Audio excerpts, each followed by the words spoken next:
এভাবে বাচ্চা নিয়ে অনেক কষ্ট মধ্যে আছে। আমার মনে হাজবেন্ড গেছে ওর পেটে রেখে একবার চলে গেছিল, তারপর আসছিল। মানে হাজবেন্ড একটু কষ্ট পাইছে, অনেক কিছু করছে, অত্যাচার মারামারি অনেক কিছু হয়েছে। হাজবেন্ড চলে গেছে বাচ্চাটারে গর্ভে রেখা। কোলের মেয়েটা এটা খুব ছোট, যখন তখন ওনার বাবা রেখে চলে গেছেন। এখন ওনার বাবার কোনো খোঁজ খবর নাই।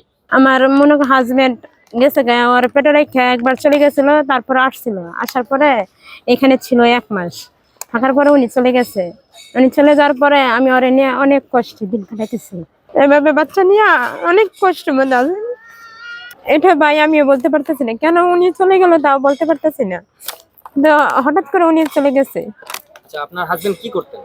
এখানে মনে করুন সব কাজই করতে পারতো। হ্যাঁ, অনেক কাজই করছে, যে কোনো রিক্সা চালাইছে, মানে সব কাজ জানা ছিল যখন যেটা পারতো।